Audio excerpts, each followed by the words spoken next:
मंगलम भगवान वीरो मंगलम गौतमो गणे मंगलम कुंद कुंदाद्यो जैन धर्मोस्तु मंगलम सर्वमंगल मांगल्यम सर्वकल्याणकारकम प्रधानम सर्वधर्मानां जैनम जयतु शासनम जैनम जयतु शासनम। जय बोलो श्री अनंतानंद परम सिद्ध भगवान की, 1000 श्री चिंतामणि पार्श्वनाथ भगवान की, परम पूज्य आचार्य श्री आदिसागर जी महाराज की, परम पूज्य प्रथम गणनियारिका रत्न श्री 105 विजयमती माता जी की, जैन धर्म की, जिनवाणी माता की,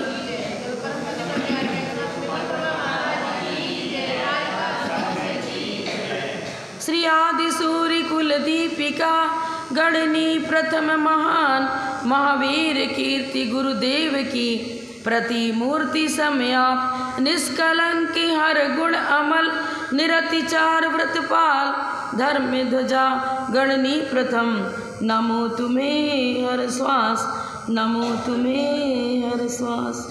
नमः श्री वर्धमानाय निर्धूत कलिलात्मने सालोकानां त्रिलोकानां यद्विद्या दर्पणायते। कर गुरु का लक्षण पेज नंबर हमारे में तो 22 है, श्लोक नंबर 10। श्लोक नंबर 10। विषयाशावशातीतो निरारंभो परिग्रह ज्ञान ध्यान तपो रक्तस् तपस्वी स प्रशस्यते।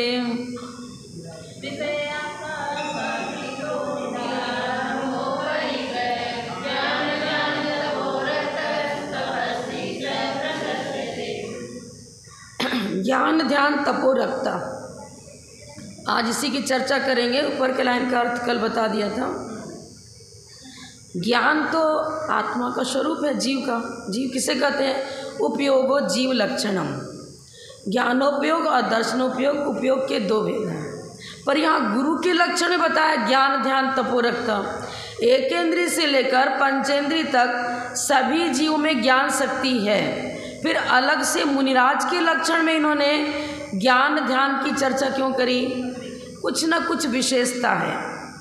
चैतन्य का परिणमन 3 प्रकार से होता है। कर्म फल चेतना, कर्म चेतना और ज्ञान चेतना।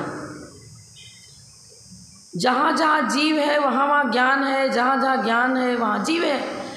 लेकिन फिर भी कुछ विशेषता तो है। एक सम्यक दृष्टि का ज्ञान, एक मिथ्या दृष्टि का ज्ञान।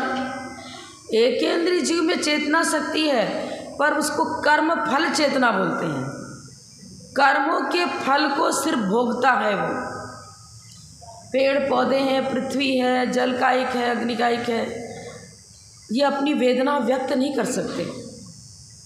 शब्दों के द्वारा अपनी वेदना व्यक्त नहीं कर सकते। मान लो बहुत ज़ोर से तूफान आया, आंधी आई, वर्षा हो रही है, शीतकाल है, ठंड तो लग रही है इनको, चेतना है तो अनुभूति तो होती है, लेकिन अपने रक्षण का कोई भी उपाय वो नहीं कर सकते। कोई पुरुषार्थ जहाँ नहीं चलता है वहाँ ज्ञान शक्ति होते हुए भी वो अपने लौकिक सुख सुविधा के लिए भी कोई प्रयत्न नहीं कर सकते। मोक्ष मार्ग का तो सवाल ही नहीं है। एक इंद्रिय जीव को कर्म फल चेतना होती है। 2 इंद्रिय से लेकर संगी पंचेंद्रिय जब तक सम्यक्त नहीं हुआ तब तक क्या है? कर्म चेतना। अपनी लौकिक सुख सुविधा के लिए वो प्रयास करते हैं। आप तो बड़े सुविधाओं के लिए क्या क्या नहीं करते हो। सुबह शाम तक तो मकान अच्छा बना के रखा है, फर्नीचर अच्छा है, व्यापार धंधा में लगे रहते हैं, धन प्राप्ति के जो पुरुषार्थ कर रहे हैं वो सब बिना ज्ञान के तो होगा नहीं। जानकारी तो होनी चाहिए वे किस में प्रॉफिट है, किस में नुकसान है, कौन सा धंधा करें, कैसे हो। स्कूल में जाते हो, ज्ञानार्जन करते हो, कॉलेज स्कूल अटेंड करते हैं, फिर सर्विस पकड़ते हैं, लेकिन अभी मोक्ष मार्ग का प्रारंभ यहाँ नहीं है। इसको कहा है कर्म चेतना। कर्म माने कार्य करते हैं जिससे मेरा जीवन सुखी बने, लौकिक सुख सुविधाएँ की प्राप्ति अच्छी से अच्छी हो जाती है, बुद्धिमान है तो, और पुण्यशाली है तो, ये भी साथ में रखना। लेकिन ज्ञान चेतना के लिए तो बहुत बड़ा पुरुषार्थ करना पड़ेगा। जो ज्ञान रत्नत्रय की उत्पत्ति वृद्धि फलोत्पत्ति में कारण बनता है, जहाँ अशुभ से हटकर पंचेंद्रिय विषयाकांक्षा जहाँ तेजी से बढ़ रही है, वहाँ पर मोक्ष मार्ग का प्रारंभ नहीं है।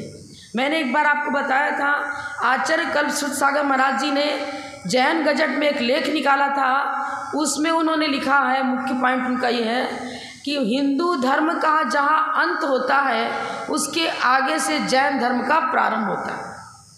अब आप समझ लो क्या है। जब तक वीतरागता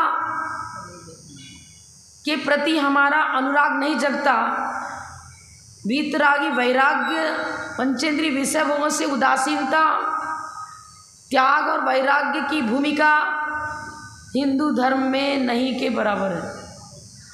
और यहाँ तो बच्चा पैदा भी नहीं हुआ, गर्भ में ही है, वो गर्भवती ही माँ यदि धर्मनिष्ठ है, धर्मात्मा है, तो उसके शुभ संस्कार उस बच्चे पर पढ़ने लगते हैं। और पाठशाला वहीं से प्रारंभ हो गई, पाठशाला वहीं से प्रारंभ हो गई। संभव यहाँ कुछ ने टीचर्स ट्रेनिंग करी है क्या किसी ने? अच्छा, मैंने भी टीचर्स ट्रेनिंग करी, BA B.Ed किया था।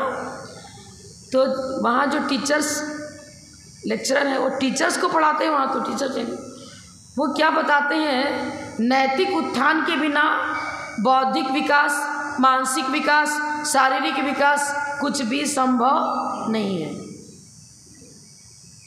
नैतिक विकास होगा तो क्या होगा, मोरल जब आएगा जीवन में तो खुरापात बंद हो जाएगा। इधर उधर पिकनिक में जाते हैं, क्लबों में जाते हैं, यहाँ मनोरंजन करते हैं, विकृताएँ करते हैं, और हमारी के अंदर जो ज्ञान शक्ति वो बिखर जाती है। जैसे कि नदी है, दोनों का किनारा जब तक है तब तो वो नदी का रूप बना रहता है, यदि किनारा टूट गया, बांध टूट गया, जल बिखर जाता है। वो बिखरा हुआ जल प्रलयकालीन दृश्य को पैदा कर देगा। ठीक इसी प्रकार हमारा ज्ञान पांचों इंद्रियों के झमेले में पड़कर इधर उधर बिखर रहा है, अंतर्मुख प्रवृत्ति बनती ही नहीं है। जब तक अंतर्मुख प्रवृत्ति नहीं होगी तब तक मोरल अर्थात नैतिकता का संचार नहीं होता। हम कौन है, मेरा स्वरूप क्या है, रत्नत्रय क्या चीज़ है, ये नहीं समझे तो वहाँ कम से कम इतना तो बताते ही हैं कि शील, संयम, सदाचार, शिष्टाचार शिक्षक के अंदर होना चाहिए। अगर उनका जीवन सादा जीवन नहीं है तो फिर वो बच्चों के अंदर धार्मिक संस्कार नहीं डाल सकते। शिक्षक स्वयं धार्मिक है तो बच्चों में धार्मिक संस्कार डालेगा, और धार्मिक संस्कार है तो परिवार में नैतिकता रहेगी। चोरी चमारी खुरापात, इसकी हत्या कर दी, इसका वो कर दिया, कषायों के कारण से घर भी नरक बन जाता है। तो सबसे पहले देखो, श्रावक ही आगे मुनि बनता है। हमें भी, आप भले ही गृहस्थ हो लेकिन आपको ही जानना चाहिए मुनि का लक्षण है तो क्या हुआ। एक देश तो सारे धर्म श्रावक धर्म में भी आते हैं। ज्ञान है क्या चीज़? ज्ञान वो अमृत है जिससे जन्म जरा मृत्यु का नाश होता है। आचार्य विद्यासागर महाराज जी ने बताया था, ज्ञान दुख का मूल है, ज्ञान सुख का कुल है, राग सहित प्रतिकूल है, राग रहित अनुकूल है। ज्ञान दुख का मूल है, ले ऐसा बता रहे हैं। और क्या बताएं, अन्य मतों की बात करें तो हमारा विषय ही था फिलॉसफी, तो वहाँ पर अन्य मत वाले जो बताते अज्ञानवादी, अज्ञान अद्वैतवादी, वो बोलते हैं जब तक अज्ञानी है जीवना तब तक उसको कोई टेंशन नहीं होती। छोटा सा बच्चा गोद का है, उसको क्या खाना दूध पिला दिया, कर दिया, बेटा आराम से खेल रहा है, कोई तकलीफ नहीं है। और जैसे जैसे बड़ा होता है उसके अंदर राग द्वेष, ये मेरी मम्मी है, ये मेरे पापा हैं, ये मेरा ड्रेस है, ये मेरी मम्मी का चीज़ है, दूसरे को नहीं देंगे, सब उसके अंदर इस तरह की भावना जगती है। तो मेरा तेरा राग द्वेष कषाय, जैसे जैसे बुद्धि थोड़ी खुलती है, विकसित होती है, वो पहचानने लगता है कि ये मेरा, ये तेरा, ये अच्छी चीज़ है, ये खराब चीज़ है, ये। और बचपन में तो कोई डिफरेंस उसको नहीं समझ में आता। वो तो स्वयं लैट्रिन भी करता है, उसको ये भी समझ में आता है कि इसको मुंह में नहीं डालना चाहिए, वो भी डाल लेता है। अच्छे बुरे की पहचान भी नहीं होती। वो कहते अज्ञानात् मोक्षः, कितना गलत है देखो। ऐसे ऐसे मत भी षट दर्शनों में देखे गए हैं कि अज्ञान से सुख शांति जीवन में बनी रहती है, जैसे जैसे ज्ञान बढ़ता है अशांति पैदा होती जाती है। और आजकल तो देख रहे हैं बिजनेसमैन बहुत सारे ऐसे हैं जिन्हें कि नींद नहीं आती तो क्या कहते हैं, नींद की गोली खाते हैं। पर यह अशांति ज्ञान के कारण से नहीं है, यह अशांति विषयाकांक्षा के कारण से है। इतना ही प्रॉफिट होना चाहिए, ऐसा ही बिजनेस चलना चाहिए, ये चीज़ है। तो ज्ञान, सच्चा ज्ञान कौन है? जहाँ पर सच्चे देव शास्त्र गुरु के प्रति मेरी आस्था जगती है, तो वो ज्ञान जो विषयाकांक्षा मिथ्यात्व को जन्म देती है, और विषयाकांक्षा जैसे जैसे मिटती चली जाती है, हमारा ज्ञान भी सम्यक ज्ञान की ओर बढ़ता चला जाता है। और जब सम्यक दर्शन की प्राप्ति हो जाती है, सम्यक दर्शन की प्राप्ति का मतलब स्व की पहचान, स्व की पहचान। देखिए, जली हुई रस्सी है भले ही, लेकिन अंधेरा था, उसको वहम हुआ कि ये सर्प है। रस्सी को सर्प समझ लेता है, कभी सर्प को रस्सी समझ लेता है। इस प्रकार की भ्रांति का नाम ही तो अश्रद्धा है, और भ्रांति का मिट जाना ही श्रद्धा है। तो सच्चे देव शास्त्र गुरु और कुगुरु कुदेव कुशास्त्र, इनमें डिफरेंस जब तक क्लियर नहीं होता है, समझ में नहीं आता है, तब तक सम्यक की प्राप्ति नहीं हो सकती। भोगों में सुख है, जब तक ये मानते रहेंगे तब तक उसी में आनंद आएगा, और सम्यक दर्शन होने के बाद नहीं, मुझे तो व्रत करना है, कोई भक्तामर का व्रत करेगा, कोई 16 कारण का करेगा, तो 10 लक्षण करेंगे, नहीं तो इतना तो नियम लेंगे, जब तक मंदिर में है तब तक हमें चारों प्रकार के आजल का त्याग है। अब व्रत संयम नियम उन्हें अच्छा लगने लगा, सुहाता, अच्छा लगता है, अरे मैंने व्रत किया, बहुत अच्छा हुआ, और उसका विशेष मतलब महत्व भी समझने लगे।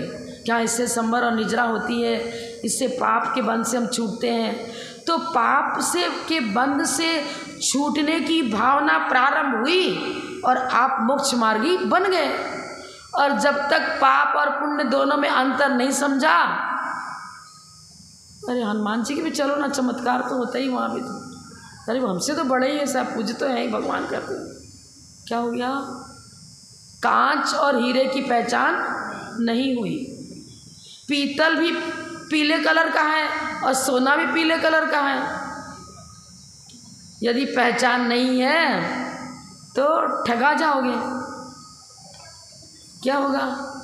सोने को भी किसी ने कह दिया कहाँ सोना नहीं है तो पीतल ही है, हो सकता है भाई, तो आप दे दोगे उसको पीतल की बात से। पहचान होनी चाहिए। तो ये ज्ञान ही तो देखो, सम्यक दर्शन, सम्यक ज्ञान, सम्यक चर्चा, बीच में ज्ञान है ना। ये ज्ञान ज्योति ही मिथ्यात्व के नाश करने में, मिथ्यात्व से छुटकारा दिलाने में कारण बनेगी। तो मोहांधकार को भी दूर करने के लिए ज्ञान की रोशनी चाहिए। और दर्शन मोहनी के बाद चारित्र मोहनी। तो चारित्र मोहनी मतलब कषाय, कषाय अग्नि है, ज्वाला है, जो हमें कि हमारे जीवन को भस्म करती रहती है, दुख देती रहती है। कषाय अग्नि से बचने के लिए मोहांधकार, अज्ञानांधकार, जो भी कहो, दर्शन मोहनी, चारित्र मोहनी, दोनों ही अंधकार हैं। और दोनों प्रकार के अंधकार को दूर करने के लिए ज्ञान की आवश्यकता है। इसलिए इसको मध्य में रखा है। शुरू में नहीं रखा। तो यहाँ पर बता रहे ज्ञान ध्यान तपो रखता। मुनिराज कभी भी अपनी ज्ञान शक्ति का प्रयोग शरीर पोषण के लिए नहीं करते। वो किसकी आत्मा को स्व और पर, शरीर को पर कहते हैं, और जो जीव तत्व है उसको स्व कहते हैं। ज्ञानामृतम भोजनम पढ़ा होगा आपने। हमारे आचार्यों ने बहुत अच्छा लिखा है एक श्लोक। उन्होंने लिखा ज्ञान ही वो औषधि है जिससे जन्म जरा मृत्यु का नाश होता है। कुंद कुंदाचार्य की वाणी है। दर्शन पाहुड़ ग्रंथ के अंदर उन्होंने लिखा है जीर्ण वयण मोसमिनम विषयसु विरेयणम अमित भूदम जर जर मरण वाहि हरणम क्षय करणम सव दुखाणम। जीर्ण वयण मोसमिनम औषधि, ये औषधि खानी ही नहीं पड़ेगी।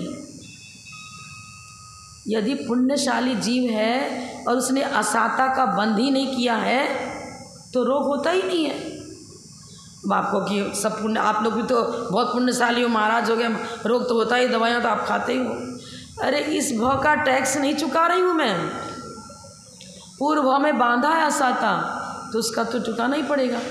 आप किसी भी शास्त्र में देख लो, धवला महाधवला तत्वार सूत्र राजवार्तिक, सब में क्या लिखा है? असाता के बंध का कारण क्या है? अलग। साता के बंध का कारण अलग। जिनेन्द्र भक्ति व्रत नियम संयम ये साता के बंध का कारण है, और पंचेंद्रिय विषयानुराग असाता के बंध का कारण है। दुख शोक तापा कंदन बद परिदेवनान आत्मपुरस्तान असद वेद्यस्य, और भूत व्रत अनुकंपा सराग संयमाद योगा शौचमिति सद्वेद्यस्य लिखा है ना तत्वार सूत्र में। अब मैं आपको एक बात और बताऊं जो घटित घटना है, स्पष्ट देखी हुई। आप इच्चलकरण जी का नाम तो सुना ही आपने, इच्चलकरण जी। वहाँ हम लोग वर्धमान सोसाइटी में एक बार चातुर्मास कर चुके और एक बार कागबाड़ा मतलब शहर में कर चुके। जब वर्धमान सोसाइटी में चातुर्मास किया था तो दीपचंद जी नाम के एक व्यक्ति थे, वो वर्धमान से महाराज के संग में सम्मिलित हो चुके और मुनि दीक्षा लेकर समाधि भी करी उन्होंने। तो वो दीपचंद जी थे, खंडेलवाल समाज के ही थे। उनके लड़कियां तो क्या, लड़के तो पूरा घर धार्मिक, और कोई भी कहीं बाहर से आ गया, एक बस मान लो आ गई। अब गणिया का विजय मत माता के बहुत ज़्यादा प्रभाव था, उनके भक्त लोग बस के बस कभी भी आ गए, पूरा परिवार बैठ गया, 2-3 गैस के चूल्हे जला लिए, सब मिल करके फटाफट 100 व्यक्ति को खाना खिला दिया। समाज वाले बोलेंगे मुझे समेत शिखर जाना है, चलो हम तैयार हैं, सबके खाने की व्यवस्था मैं बनाऊंगा। सब पहाड़ की वंदना कर रहे हैं और नीचे सभी 200-300 जो व्यक्ति है इसके लिए सारा परिवार खाना बना रहा है। कभी कभी क्या होता, हम लोग का भी काम पड़ जाता, लैट्रिन साफ करने वाला स्वीपर नहीं आया, तब संघ वाले ने, दीदी लोगों ने, ब्रह्मचर्य को नंबर उनका था, अरे स्वीपर नहीं आया, 2 दिन हो गया, सफाई की व्यवस्था बनानी चाहिए। कोई बात नहीं माता जी आता हूँ, अभी 2 मिनट के बाद। माता जी को बोलो 5 मिनट रुको, आपको साफ मिलेगा। दुकान बंद करा, बंद करी, आ गए, तौलिया लपेटी, पूरा साफ करके रख दिया, सफाई होगी। माता जी जाओ जाओ। क्या है मतलब निर्विचिकित्सांग जिसको बोलते हैं ना, विचिकित्सा ग्लानि होना ही नहीं। तो एक बार हम लोगों ने कहा देखो ये काम तो मुझे नहीं, ऐसा आपसे नहीं करवाना मुझे। अरे माता जी सब मेरे पुण्यार्जन का कारण है, वैयाव्रत का है क्या? हम तो आप लोग आरिका, हम तो किसी प्रकार वैयाव्रत कर नहीं सकते। चलो आनुषंगिक किसी प्रकार के आहार दान दे करके, और जो भी आप काम बताओ कर रहे वही तो वैयाव्रत है ना। तो एक बार हमने पूछा कि आपके यहाँ पर कभी सुनते हैं कि कोई बीमारी नहीं पड़ता, सर्दी जुकाम भी किसी को नहीं होता, कुछ भी नहीं होता, उसका कारण क्या है? तो माता जी मैंने तो सही में बचपन से स्वयं भी कभी औषधि नहीं खाई, और बच्चों को मैं कभी औषधि ला के नहीं देता हूँ, बीमार पड़ते ही नहीं है। तो अरे ऐसा कैसे, हम तो कभी सुना ही नहीं ऐसा आज तक किसी को। अरे हाँ माता जी, लड़के भी कहते हाँ हम लोग को तो कभी दवा पापा देते ही नहीं है। तो क्या करते हो? अरे हम लोग तो बहुत रात्रि भोजन नहीं करते, जमीकन नहीं खाते, कोई अभद्र भक्षण नहीं करते हैं, खूब साधुओं की सेवा करते हैं। तो मेरा तो पूर्वकृत असाता भी साता रूप परमन कर जाता है, मुझे कोई तकलीफ आती ही नहीं है।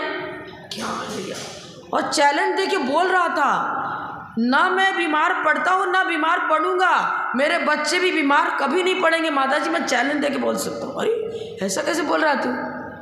बोलता हूँ भावनाओं का बहुत प्रभाव पड़ता है। यदि विष को भी हमने अमृत समझ के पी लिया तो विष का काम नहीं करेगा। घटित घटना है, सुनाया था ना एक दिन।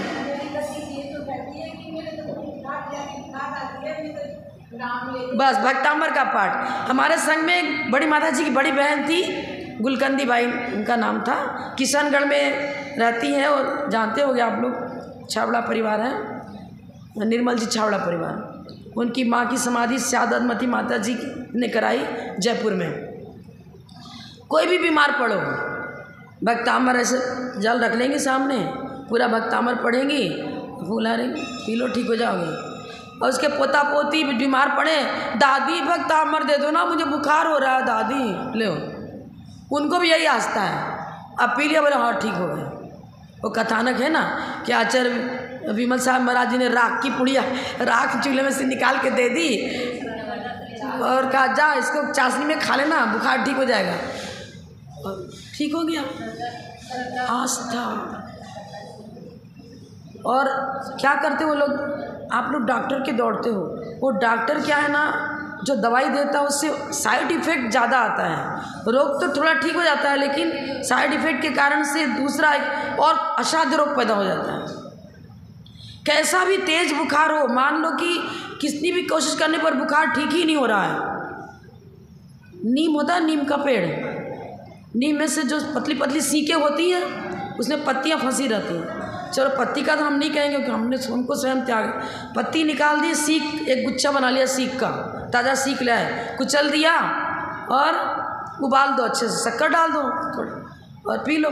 पुराना से पुराना बुखार जो बस गया है वो भी उस नीम से ठीक हो जाता है। और हम लोग बहुत छोटे छोटे थे ना, मान लो 5 साल के हो, 6 साल, वो ध्यान तो है ही, फिर वो निमोली, उसमें पीली पीली निमोली निकाल उसको खिला देते थे। और आँख मसलती, मतलब नींद से उठे, अब थोड़ा थोड़ा निकल झोंका भी आ रहा, जागे जाओ, जाके तुलसी का पत्ता तोड़ो खाओ। 7 तुलसी के पत्ते, पूरे घर में सबका नियम खाना ही है। तो सही में जब तक घर में रहे कोई बीमारी मुझे कभी भी नहीं हुई, और चर्म रोग भी नहीं होता है। वो लोग क्या करते थे, संतरे का छिलका निकालते थे और सुखा सुखा के उसका पाउडर बना के रखते और उसको दूध में चाहे मट्ठे में किसी में मिला दिया, उपटन बनाया और उपटन लगा लिया। फिर क्या होता था, कभी भी फोड़ा फुंसी, बचपन से लेकर आज की डेट तक मैं कहती हूँ मुझे कभी कहीं फोड़ा फुंसी हुई नहीं। धर्म के रक्षण पूर्वक रोग निवारण की प्रक्रिया और साधुओं के द्वारा आपको सर्वार्थ सिद्धि के रचयिता आचार्य पूज्यपाद स्वामी, उनका स्वयं का लिखा हुआ औषधि का ग्रंथ है। यहाँ भी बता रहे जीर्ण वर्ण मोसमिनम। धर्म की परिप्रेक्षा में हम सात्विक भोजन और उस प्रकार के वनस्पतियों से तैयार की औषधि है, वो जड़ से रोग को निकालती है और अभक्ष भक्षण से बच जाते हैं तो असाता का बंध भी नहीं होता है और रोग की श्रृंखला हमेशा हमेशा के लिए समाप्त हो जाती है। अभी मैंने एक ग्रंथ छोटा सा छपा है, अभिवंदन ग्रंथ गण्यार का विजयमती माता जी का, उसमें भी दूसरे भाग में औषधियों का संकलन है। तो ये सब चीज़ों पर आस्था ही नहीं है। अब उसमें तो क्या होगा ना, उबालना पड़ेगा, पीसना कुटना पड़ेगा, कौन करे भाई। सीधे टैबलेट लाओ खा लो, भले किडनी खराब हो तो दौड़ते रहो फिर डॉक्टर के। आरा में माने पीढ़ी दर पीढ़ी एक ऐसा परिवार है जहाँ औषधि बेचते हैं, इंग्लिश मेडिसिन। तो वो आज हमको बुखार है तो आपको तो औषधि इंग्लिश मेडिसिन, मतलब आपका तो व्यापारी ही है, तो दवा क्यों नहीं खाते।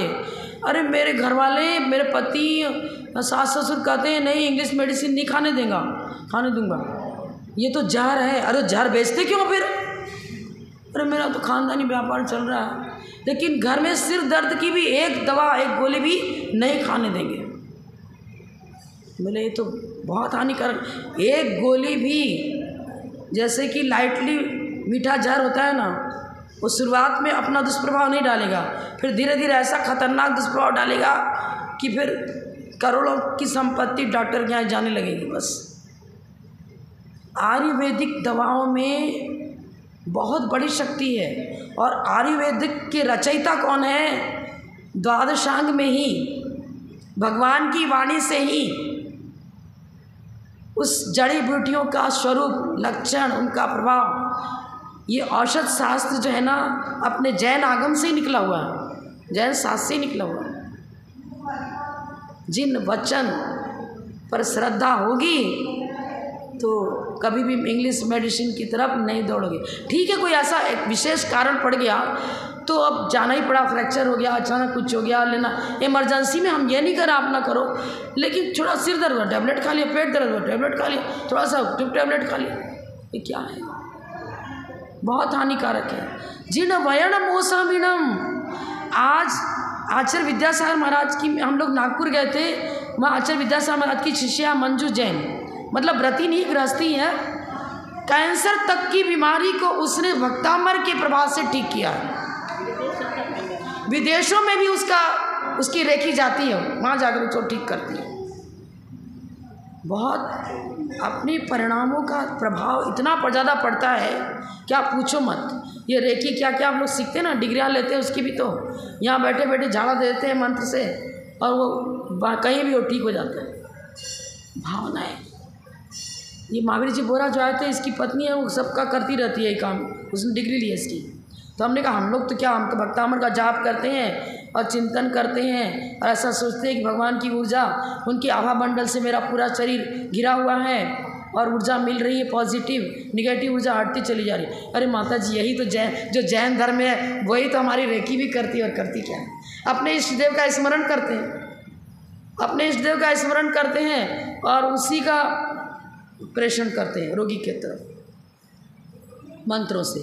उद्भूत भीषण जलोदर भार भुग्ना सोच्याम दशाम उपगताश्चित जीवितासा तश तत्पाद पंकज रजो मृदिक देहा मर्त्या भवंती मकरत ध्वज तुल्य रूपा। सिर्फ रटने की नहीं है, प्रयोग करके देखो।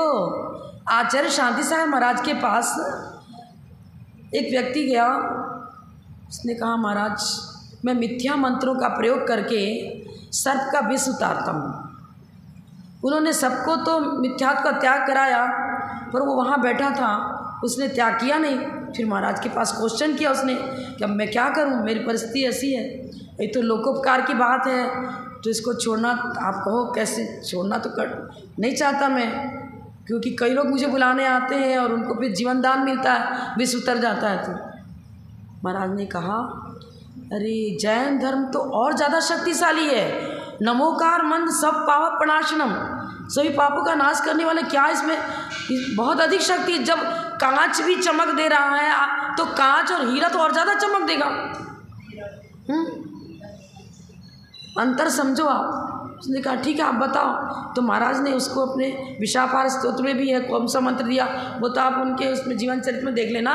पर महाराज ने उसको मंत्र दिया जैन धर्म का ही, और कहा कि इससे यदि विष नहीं उतरा तो तुझ में मिथ्यात्व का त्याग मत करना, लेकिन यदि इससे विष उतर गया तो अवश्य तू मिथ्यात्व को छोड़ देना। उसने स्वीकार कर लिया। उसने जाप की, जैसे जैसे विधि बताई थी वैसे किया। तो किसी के घर में गाय को सर्प काट गया था, बुलाने आया, उसने आचार्य जी के सिर के द्वारा दिए हुए मंत्र का प्रयोग किया और विष उतर गया, बल्कि तत्काल काम कर गया, ज़्यादा शक्तिशाली रहा। एक व्यक्ति को आरती में बांध करके ले जा रहे थे, उसको सर्प ने काट लिया था, डॉक्टर ने कह दिया मर गया, जीवित नहीं है। पास में रास्ते में जैन मंदिर पड़ता था, कोई व्यक्ति बहुत बुद्धिमान था, उसको समझ में आया कि सर्प काटा है, वो ले जा रहा ठीक नहीं है। उसने अपने मित्र से कहा 5 मिनट रुक जा, इस अर्थी को यहीं रख और मैं गुरु को बुलाता हूँ, 5 मिनट रुक जा, मेरी बात मान ले। तो ठीक है, महाराज से कहा महाराज ऐसी ऐसी बात है, अपने जैन परिवार का ही व्यक्ति है और इसको ऐसे सर्प काट गया था, आप कुछ कर सको तो बताओ। मंदिर के आगे ही वो अर्थी रखी हुई है।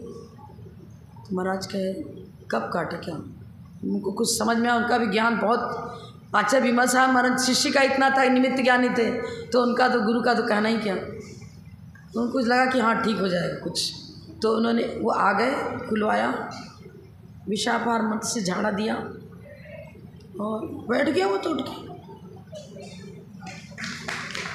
जीर्ण वयण मोशा मिनम, ये है ज्ञान, ज्ञान ध्यान तपो रखता।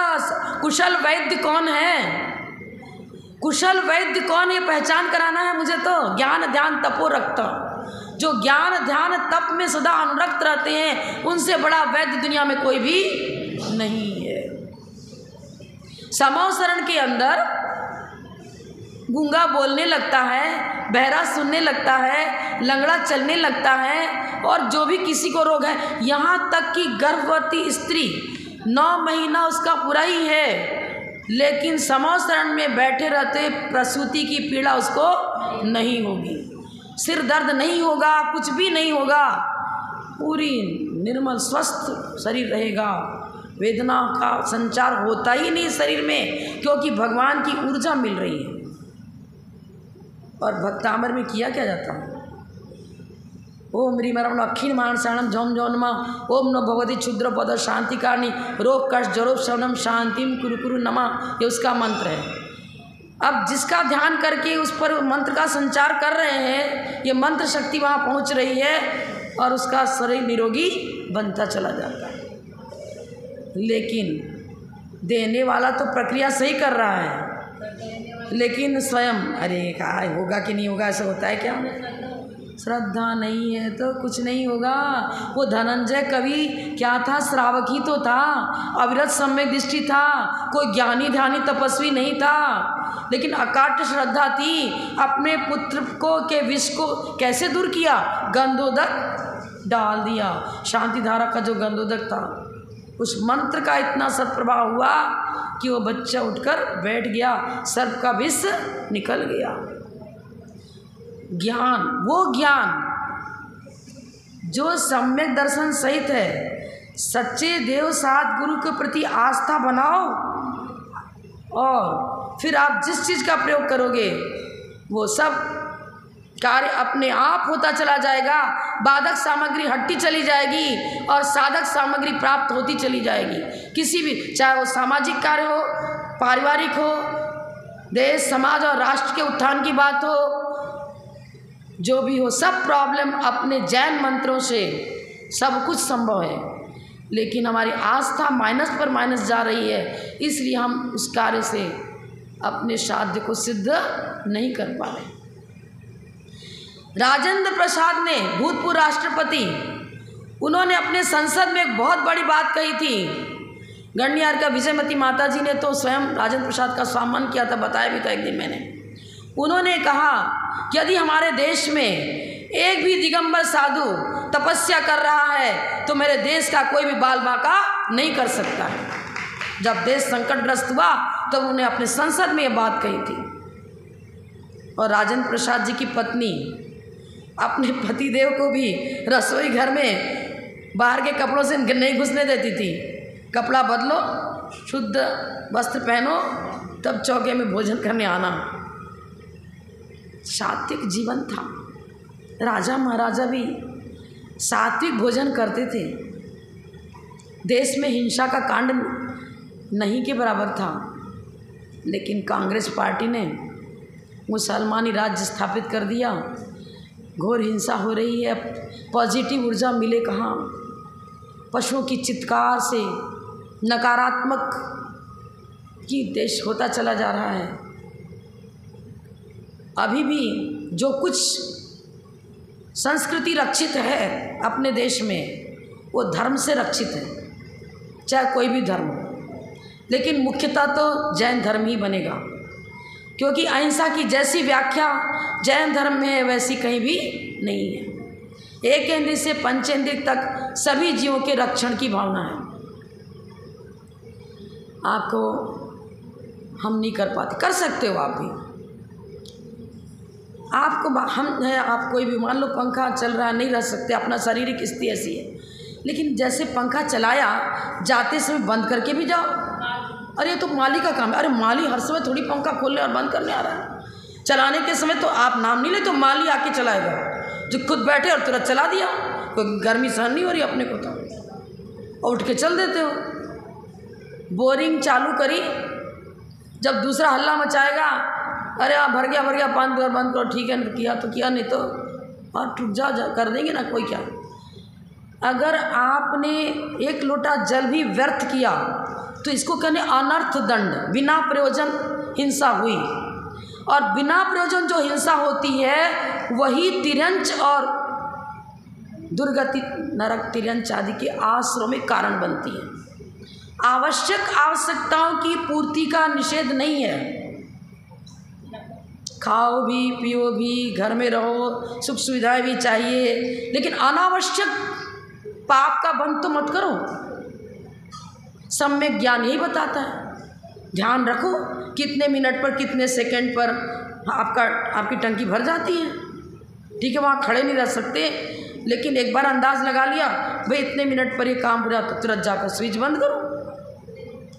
और अब तो कुछ ऐसे भी लोगों का है कि आवाज़ आती है, हाँ, कि भर गया, सूचना मिल जाती है। ये सब हम लोग कभी कभी क्षेत्रों में रहते हैं ना, मेरा तो खास करके है भाई, सेंटिमेंटल माइंड हूँ मैं तो। अगर पानी की आवाज़ हारे गिर रहा, अब मेरा तो जहाँ पे मन ही नहीं लग रहा, और इतना बड़ा पाप हो रहा है तो पानी गिर रहा, अरे इतना बड़ा पाप हो रहा है पानी गिर रहा। फिर मैंने 2-4 बार तो क्षेत्रों में जा करके ढूंढा, फिर कौन बंद करता है, और टॉर्च लेकर गई 5-4 जगह, फिर उसका दरवाज़ा खटखटाया, अरे पानी गिर रहा, बंद क्यों नहीं करता। तब वो दरवाज़ा पानी बंद किया, क्योंकि मेरे को तो समय में पानी बनने लगी। अरे हिंसा हो रही भयंकर। जीव दया है तो जैन धर्म है। अगर जीव दया नहीं है, जीव दया निज आत्म तत्व, अन्य पर दया तो बाद में होगी, पहले स्वयं पर दया। आप कहते हो कि मैंने भूखे को भोजन कराया, आपसे भूखे की वेदना नहीं देखी गई, तो आपके अंदर जो आकुलता ही करिए, भूखा बेचारा बहुत तकलीफ ऐसे देना, अपनी आकुलता को मिटाने के लिए आपने भोजन कराया उसे। हमसे देखा नहीं गया जीव दया।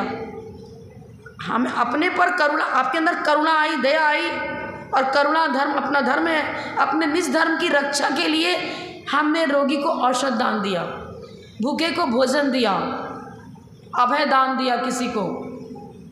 सब में स्वतत्व पहले, फिर बाद में दूसरे का।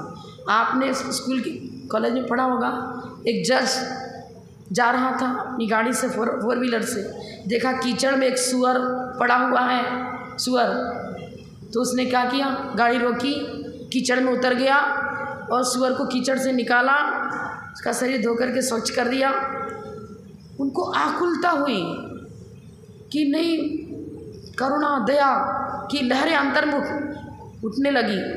दया और करुणा की जो आंधी अंतस्तल में बही, उसको वो सहन नहीं कर पाए, इसलिए उनको गाड़ी रोकनी पड़ी। और उसको फिर कीचड़ के ड्रेस से ही वहाँ चले गए कोर्ट में।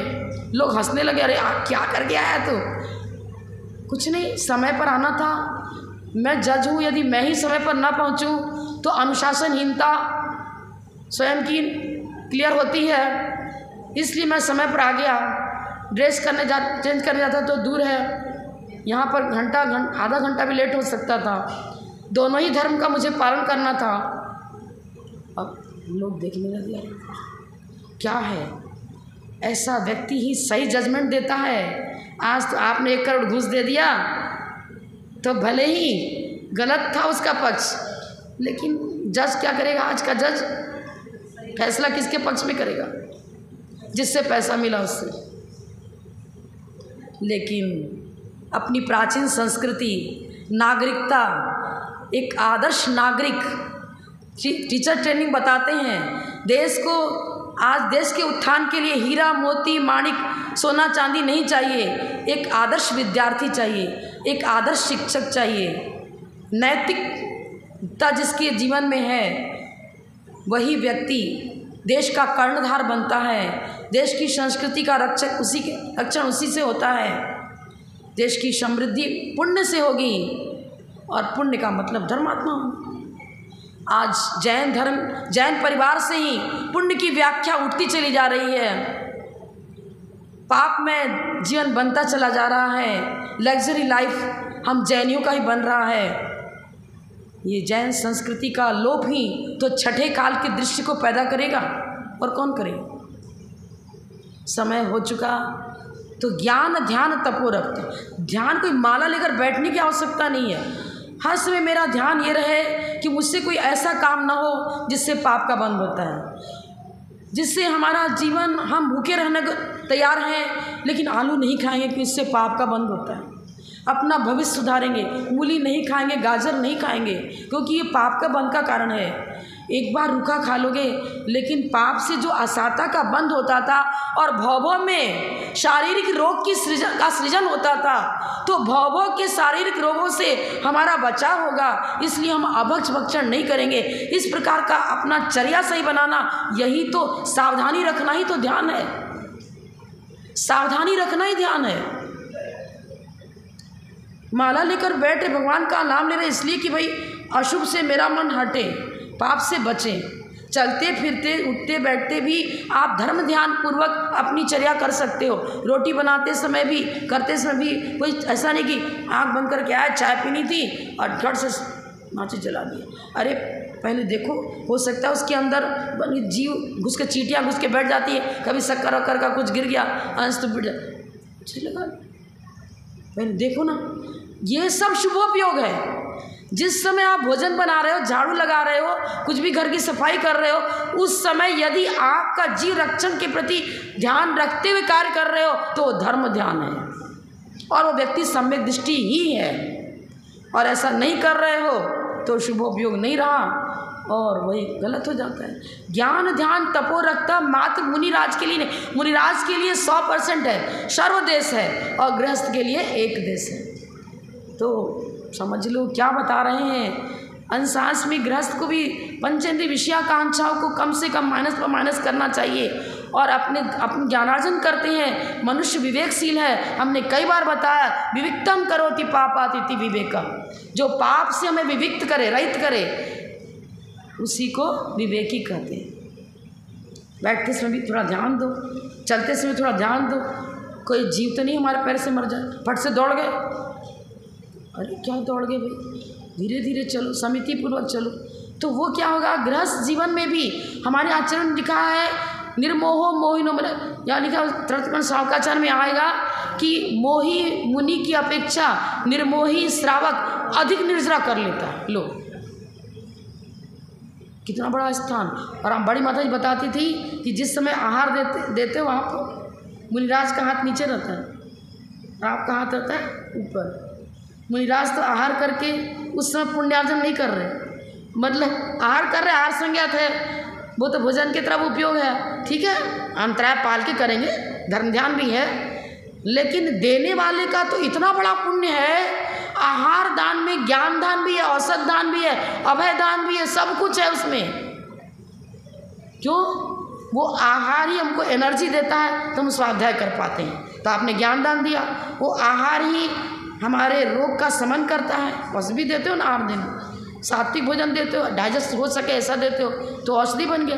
आहार दान में ज्ञान दान, औषध दान, अभय दान और शास्त्र दान। ज्ञान दान, शास्त्र दान आई गया भाई, चारों ही दान आहार दान में सम्मिलित है। क्योंकि मुनिराज की सुबह से शाम तक की चर्या सब उस आहार दान से ही निपटी है। शरीर में एनर्जी नहीं तो कुछ नहीं कर सकती। उपवास करके आप खुद देख लो, जैसे कितनी वीकनेस मालूम होती है। और आदिनाथ भगवान के ज़माने में जो राजा भ्रष्ट हुए, क्यों हुए? उनको भोजन आहार नहीं मिला, तो भूख प्यास सहन नहीं हुआ, वेश छोड़ दिया, निग्रंथ वेश, और जंगलों में जा कर के फल फूल खा करके अपनी जीविका चलाने लग गए। आहार दान बहुत बड़ा कार्य है। श्रावक तो फिक्स डिपॉजिट खोल रहा है भव के लिए, आहार दान दे करके इतनी बड़ी फिक्स डिपॉजिट खोल। ये वाली फिक्स डिपॉजिट तो भले बच्चों के पास रह जाए, फिर उनके बच्चों, लेकिन आपके साथ तो नहीं जाएगी। आयु पर्यंत ही आप उसका इस्तेमाल कर सकते हो। लेकिन ये वाला जो पुण्य अर्जन किया आपने, ये तो कब तक जाएगा? जब तक अरहंत सिद्ध अवस्था प्राप्त नहीं होती, तब तक एक दिन का दिया हुआ दान भावों में जब तक केवल ज्ञान की उत्पत्ति नहीं होती है तब तक के लिए बीज के रूप में उपस्थित रहेगा और आपका आत्महित करता रहेगा। लौकिक पारलौकिक सभी सुखों का ये कारण बनता रहता है। इसलिए श्रावक धर्म की भी बहुत बड़ी महिमा है, बहुत बड़ा कार्य है। जब इतना ही करके समाप्त करती हूँ। जय बोलो परम पूज्य प्रथम गणनीयारिका रत्न श्री 105 विजयमती माता जी की जय। जय धर्म की जय। जिनवानी माता की जय।